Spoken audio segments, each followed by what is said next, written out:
샬롬 할렐루야. 로마서 12장 3절. 내게 주신 은혜로 말미암아 너희 각 사람에게 말하노니 마땅히 생각할 그 이상의 생각을 품지 말고 오직 하나님께서 각 사람에게 나누어 주신 믿음의 분량대로 지혜롭게 생각하라. 아멘. 믿음의 분량 18번째 믿음의 4단계입니다. 중심이 다른 믿음의 3단계와 4단계에 대해서 살펴보고 단순히 악이 없는 믿음의 4단계 초입보다 더 온전한 선의 열매가 마음에 맺힌 경우들에 대해서 증거하고자 합니다. 첫째, 중심이 전혀 다른 믿음의 3단계와 4단계입니다. 믿음의 4단계는 하나님을 지극히 사랑하는 단계요. 마음의 죄와 악까지 다 벗어버리고 영혼이 잘 되어 범사에 축복받는 단계입니다.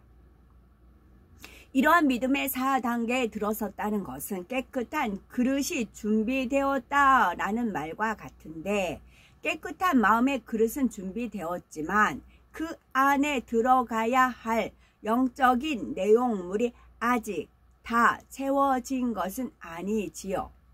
믿음의 4단계에 이르면 마음에 남은 죄와 악은 없지만 육의 흔적이 남아 있습니다. 그리스도의 장성한 분량에 이르기 위해서는 육의 흔적까지도 벗어버리고 진리의 열매들을 온전히 맺어야 합니다. 그런데 때때로 사람들이 볼 때는 믿음의 4단계 초입과 믿음의 3단계가 서로 비슷하게 보이는 경우가 있습니다.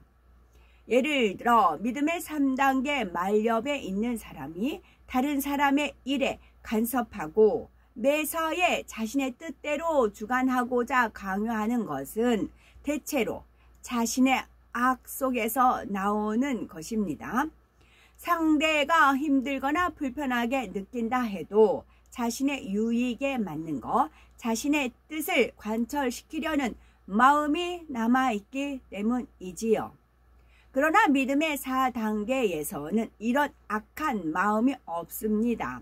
설령 아래 사람에게 일을 맡기고도 자꾸 간섭하며 상대를 강권적으로 주관하려 한다 해도 사심이 있어서 그런 것이 아니지요. 자기 유익을 위해 다른 사람을 주관하려는 것이 아니라 하나님의 뜻을 더 잘 이루기 위해서 진리대로 행하기 원하는 것뿐입니다. 이럴 때 만약 아랫사람이 불편해하고 불순종한다 해도 상대에 대해 안타까운 마음은 있지만 그로 인해 사람에 대해 감정을 갖거나 악한 마음을 품게 되는 것은 아니지요. 겉으로 보기에는 믿음의 3단계 마렵에 있는 사람이 자기 의와 사심으로 다른 사람을 주관하려는 것과 큰 차이가 없어 보이지만 하나님 앞에서는 두 사람의 중심이 전혀 다릅니다. 전자는 마음과 행함이 다 악하다고 하시지만 후자는 아직 온전하지 못할 뿐 악하다고 정죄하지는 않으시는 것입니다. 그런데 아무리 악한 의도가 없었다고는 해도 자신이 더 넓게 보지 못하고 덕스럽게 행하지 못한 분야에 대해서는 반드시 깨달아서 변화되어야 합니다. 두 번째, 단순히 악이 없는 4단계 초입보다 더 온전한 선의 열매가 마음에 맺힌 경우들인데요. 어떤 일을 한번 맡겼을 때 전폭적으로 담당자에게 맡기고 믿어줍니다. 또 본인이 원하는 방식을 강요하지도 않으며 또 마음에 맞는 방법으로 하지 않는다 해도 도중에 그 사명을 다른 사람에게 주진 않지요. 직접 간섭하면 결과가 훨씬 좋을 수도 있고 또 시행착오도 나오지 않을 수가 있지만 그렇게 하면 일꾼을 키울 수가 없습니다. 일꾼들이 자신의 역량 속에서 최선을 다하는 가운데 때로는 실수를 통해서도 배워나감으로 하나님의 뜻을 분별하는 법을 깨닫게 되고 주님과 하나 되어 일할 수 있는 능력을 키워나가도록 최선을 다해 배려해 주는 것입니다. 그 과정에서 일꾼들로 인해서 실수가 나오며 그 책임도 본인이 지는 것이고요. 이렇게 일꾼 하나를 키우기 위해서도 마음에 악이 없는 것만으로는 부족합니다. 사랑, 온유, 화평, 양선, 오래 참음, 절제 이런 영적인 열매들이 풍성히 맺혀 있어야만 가능한 것입니다. 그런데 주의할 것은 마음의 악을 다 버리지도 못했고 자기 유익을 구하는 마음, 자기적인 의로 행하면서도 나는 내 유익을 구하는 것이 아니라 하나님의 나라를 위해 그런 것이다 하면서 자신의 악을 가리는 사람들이 있다는 사실입니다. 그러므로 내 자신의 마음을 철저히 점검해 보아야 합니다. 내가 정녕 다른 사람의 마음과 입장을 고려하여 편안하게 섬겨주는가?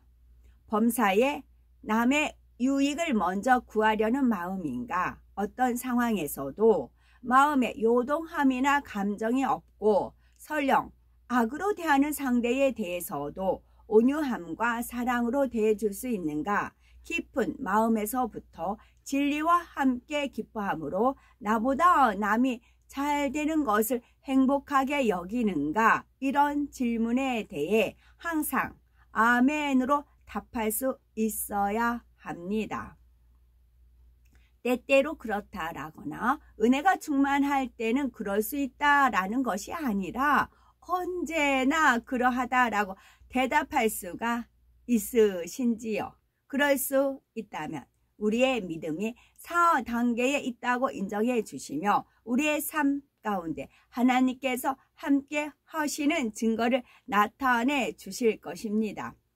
우리가 믿음의 4단계에 들어와서 깨끗한 마음 그릇을 준비했다 해도 온전해지기 위해서는 그 안에 영의 내용물들을 채워야 합니다. 그러면 영의 내용물이 채워져 나간다는 것은 어떤 것일까요?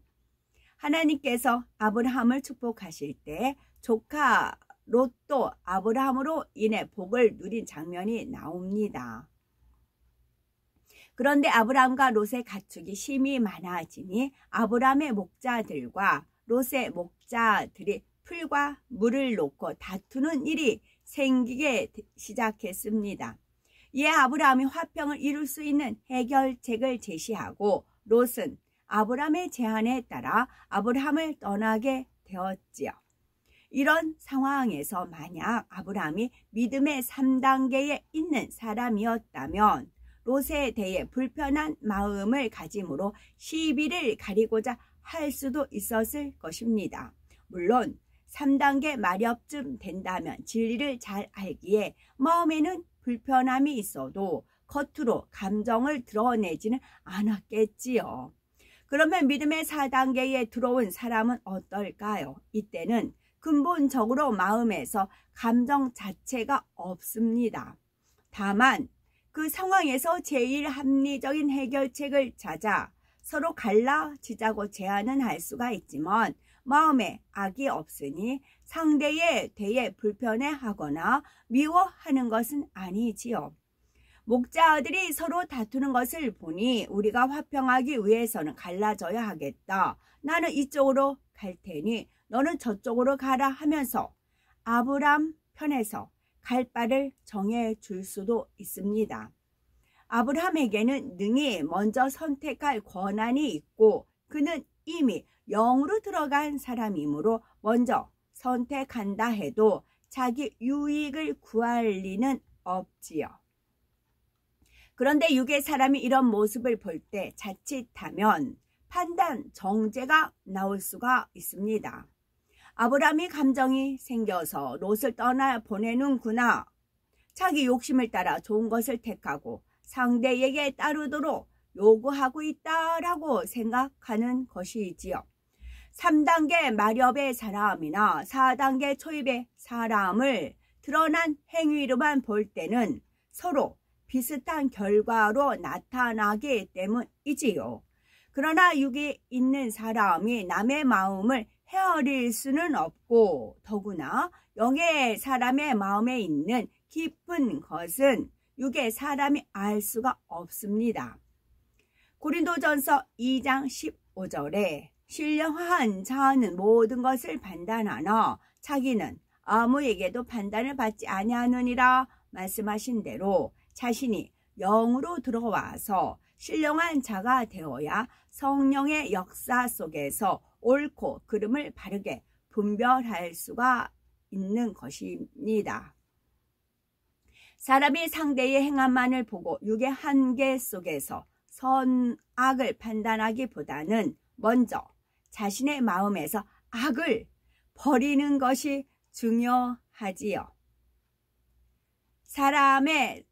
사람이 상대의 행함만을 보고 육의 한계 속에서 선과 악을 판단하기보다는 먼저 자신의 마음에서 악을 버리는 것이 중요합니다.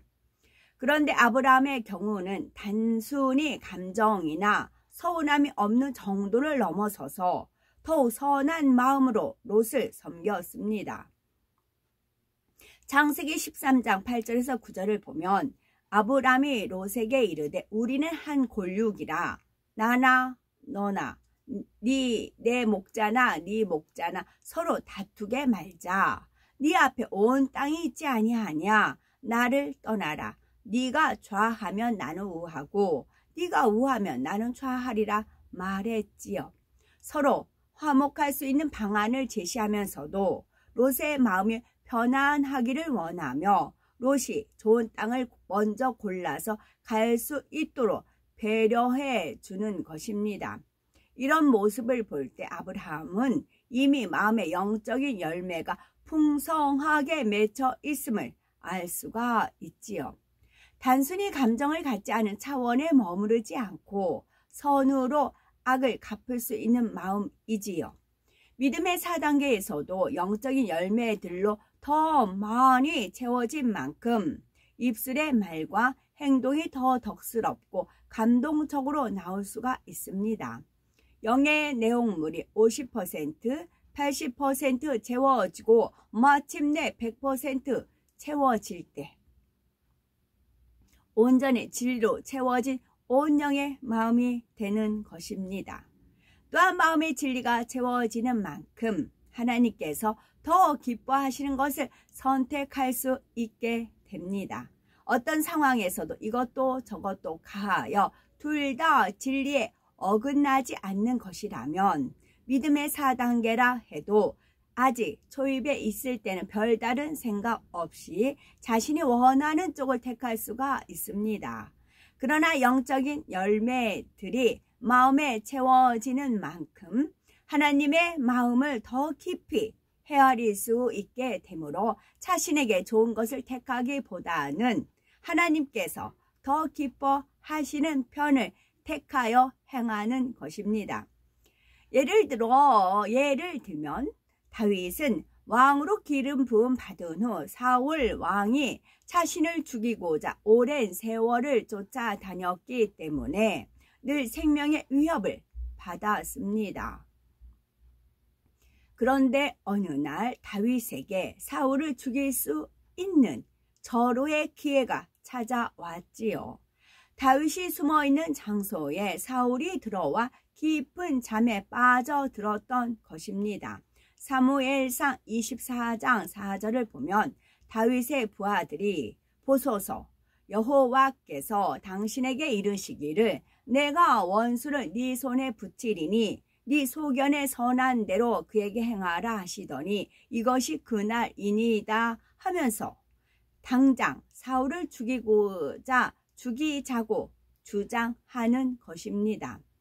그러나 다윗은 사울을 죽이지 않았습니다. 사울을 죽이는 것이 악이 아니라고 해도 다윗은 그보다 더 온전한 선을 택했습니다. 사울은 자신이 섬기던 왕이요 한때 하나님 앞에서 기름 부음 받은 사람입니다. 그런 사울이 아무리 악인이며 그로 인해 자신의 해를 당한다 해도 하나님께서 기름 부음 받은 사람을 해치지 않고 오직 하나님께 맡기는 편을 택한 것입니다. 이처럼 믿음의 4단계 안에서도 마음의 영적인 내용물이 얼마나 채워졌는지에 따라 단지 악이 없는 차원에서부터 온전한 선의 차원으로 점점 근접하게 됩니다. 물론 믿음의 4단계 초입에서도 사람마다 더 많이 채워진 분야는 각각 다릅니다. 어떤 사람은 사랑과 온유함이 승하기도 하고 어떤 사람은 온유의 열매는 적게 맺혔으나 희생과 섬김, 충성이 승하기도 하지요. 그런데 몇 가지 열매들만 실하게 맺혀 있거나 때때로 온 영에 가깝게 행한다고 해서 믿음의 5단계라 할 수는 없습니다. 그러니 믿음의 4단계도 연단을 통해 모든 분야에서 온전하게 주님을 닮을 수 있도록 계속 변화되어 나가야 하는 것입니다. 사랑장의 사랑과 팔복의 열매들, 성령의 9가지 열매와 빛의 열매 등 진리의 열매들이 온전하게 맺혀서 풍성해질 때 비로소 믿음의 5단계에 들어가서 온영의 사람이라 말할 수가 있는 것이지요. 요한복음 7장 24절에 외모로 판단하지 말고